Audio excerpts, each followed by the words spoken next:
a time, beneath the twinkling stars, like me, there lay a land unfamiliar to our own. A beautiful kingdom, lush with splendor, and ruled by a benevolent king. Hello, I am the benevolent king. Hark, my daughter has been born, and I am throwing a grand ball to celebrate. Through that? Next line, Waliford. Next line. Yes, I am inviting everyone else in the kingdom except for Barnaby the Wicked. Barnaby can't come? Little did the king know, Barnaby the Wicked had caught word of this stupendous celebration and his revoked invitation. In a fit of fury, he barged into the festivities and announced his arrival with rightful ire. Did somebody say Barnaby the Wicked? I did. Thank you. I just flew in from an enchanted meadow somewhere, and boy, are my wings tired. Hey, what's with all the commotion about? And what's with the cue ball here? The commotion is a birthday party, and the cue ball is my lovely Princess Julie. That's right, pal. And I'm the good fairy Howdy Pillar.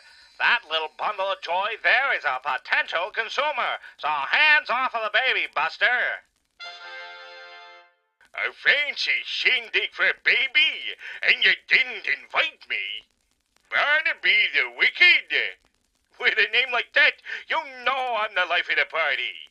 I ought to teach you much manners. Oh, no. Oh, yeah. Yes, for now. You might be the prettiest girl at the party now, Princess Julie, but when you get big and strong, you're gonna get a splinter from a spindle of a spinning wheel and die. That's what you think. Move it or lose it, Barnaby the Wicked. Princess Julie, when you get big and strong, instead of kicking the bucket, you'll fall into a deep snooze. But one kiss from your true love will put that pep right back in your step. That's a good fairy howdy guarantee. Hooray. Rich, foiled again by my lack of foresight. Well, I'm hitting the road. I know when I'm not wanted. Goodbye, Barnaby the Wicked. See you later, kid. Even as Howdy placed an enchantment on the child, there was still a wave of unease throughout the kingdom. To prevent Barnaby the Wicked's curse from coming to fruition, King Wally had all of the spinning wheels burned in a great fire. Still, he knew that would not be enough to quell the malicious hex placed upon her. This will not be enough to quell the malicious hex placed upon her. You're telling me? King Wally would request that the good fairy Howdy whisk her away to his grocery store in the outskirts of the kingdom in order to hide her away from Barnaby the Wicked. Pro bono princess, huh? Don't mind if I do. Magical convenience stores don't run themselves.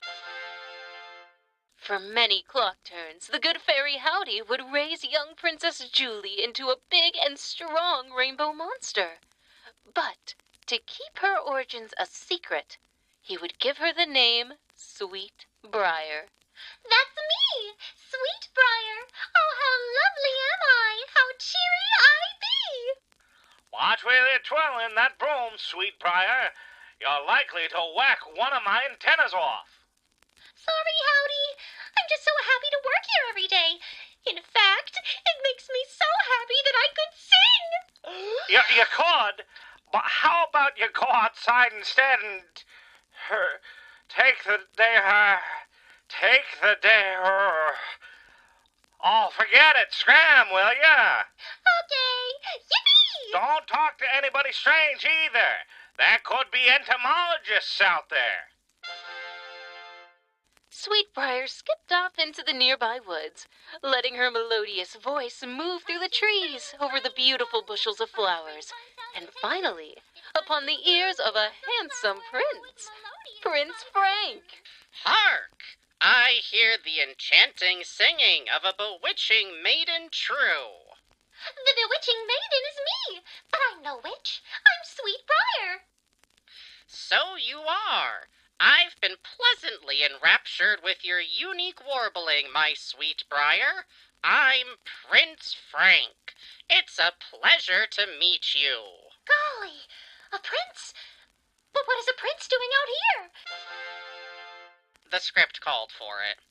My SweetBriar, will you dance with me amongst the flora and fauna and serenade me with your lovely voice? You bet your behind I will. And behind what? SweetBriar and Prince Frank danced to a song only they could hear, broken off from the rest of the world.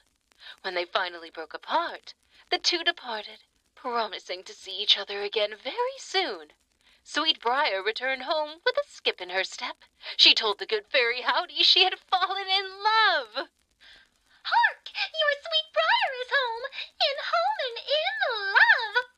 In love? With a prince. Aren't I lucky? Sounds like a lot of hooey, SweetBriar. What kind of fellow walks around declaring he's a prince? He's the one that ought to consider himself the lucky one here. It ain't every day that somebody meets a princess in the woods. Princess? I'm a princess? What? Who's the wise guy that said that? Must have been a squeaky door or something. Oh, that Barnaby the Wicked. Barnaby the Wicked? There it goes again. Where are you scoundrel? Quit playing silly, Howdy. What's this business about me being a princess? All right. You forced it out of me. The jig is up. SweetBriar, you're a bona fide princess, and I won't spare you the boring details. You're betrothed to some prince later today, in fact. I'm also a good fairy. In retrospect, I should have told you that sooner. That explains the little wings and wand. But Howdy, I can't marry somebody else. I'm in love. You're about to be in the castle, getting betrothed, young lady. Get your fantastical and whimsical fairy tale shoes on, and let's hit the road. Woe is me. Boo-hoo. Wah! Oh, boo-hoo on the road. We're gonna be late. SweetBriar, or as we know her now, Princess Julie, was escorted back to the castle from where she had been born. Unfortunately for the good fairy Howdy, King Walliford was nowhere to be seen. As the fairies searched about the castle for the king, Princess Julie wandered around the castle on her own. It did not take long for her to run into a curious figure, a seemingly old dog, sitting at a spinning wheel. Ooh. Is that a spinning wheel? No, it's an elephant. Of course it's a spinning wheel. Can't you see I'm making yarn so I can crochet my dear sweet mama a pair of mittens? Oh my, that's so kind of you. Could I give it a try? I just met a prince, and I'd love to make him a nice hat. Go right ahead, kid. Thanks. Ow! A splinter. That really stuck. With naught but a minuscule prick of the spindle, Princess Julie collapsed to the floor and fell into a deep slumber. But who was that haggard old dog that sent Julie to her unexpected sleep? Hey, who you calling haggard? It's just me, beloved Barnaby the Wicked, having my good old-natured fun. Princess Julie, what happened to you? Hark! Barnaby the Wicked! What are you doing here? You cad! You scoundrel! You rogue! You rascal! Hey! I don't gotta take these. I'm hitting the road. I know when I'm not wanted. Not so fast. You're going to bed too, pal. For good. No, I ain't. Hark. I'm feeling an app coming on. Did somebody say hark? Oh. You know what, Howdy? Not bad. I can make this work. It was then the good fairy Howdy set to work on his marvelous plan of awakening Princess Julie. First, he would allow the entire kingdom to fall into a deep slumber alongside their princess. Next, he would place flyers all throughout the neighboring lands in hopes of finding the single most important ingredient of his spell, True Love's Kiss, a beautiful and meaningful symbol of everlasting love. Oh my. Help wanted. Looking for true love to undo an evil enchantment from Barnaby the Wicked. Must be princely, brave, and romantic. Preferably handsome, but homely will do. I see your eyeballing my very prestigious poster. Any interest, stranger? Oh, goodness no. You see, I already have a true love of my own. You don't say. Yes, she is quite a pretty picture. She has beautiful golden hair, as radiant as the sunshine itself. Uh-huh. And a disposition as merry as a freshly bloomed marigold in springtime. Mm-hmm. And the elegant warbling of a beautiful nightingale. Warbling, huh? Wait a second. You're that prince she was rambling on and on about. Excuse me? You're hired for the job. Hustle, shake a leg, before I trade you out with the local town fool. Thank you, I think. So, Prince Frank followed the good fairy Howdy up to the princess's keep at the very top of the castle's highest spire. When he arrived in the room, he was taken aback by the scene before him. The princess's bedroom was as luxurious as a newly bloomed garden, and the princess's cheeks were a hue as warm as that of roses. Had I known you were in such turmoil, SweetBriar, I would have sought you out sooner. Yet here you lay in your flower bed, ravaged by a curse that doomed you to your fate at the mere utterance of its spell. Allow me to grant you your freedom, SweetBriar, and seal your destiny with a kiss. Are you in earnest? This is really drawn out. Quiet! Barnaby the Wicked's body was trapped in an everlasting slumber, if one might recall. Silence filled the princess's keep as Prince Frank leaned in close to his SweetBriar to release her from this wretched curse and awaken her from her slumber. Callooh-call-lay! SweetBriar, you've awoken from your sleep. That's Princess Julie to you, and that's right. It's all thanks to you that the curse was lifted. And yet? Oh, my handsome prince, I am betrothed to another. Prince Frank, run away with me. Our love cannot thrive here.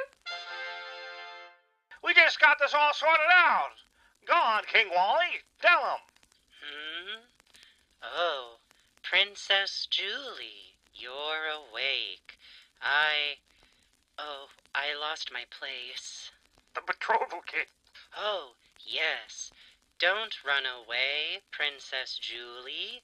The one you were betrothed to was actually Prince Frank. Hooray! How convenient! Well, you are the king, Prince Frank. Let's get hitched. Yes, our wedding awaits, Princess Julie. Oh, I love happy endings. Wait, mate. Chapter living. No, you're dead. Oh, good. I'll just stay down eating. As I was saying, with Barnaby the Wicked defeated and the kingdom awakened in high spirits, the wedding celebration could finally begin. And beneath those very same stars, Prince Frank and Princess Julie were married amongst a garden of sweet briars and lived happily ever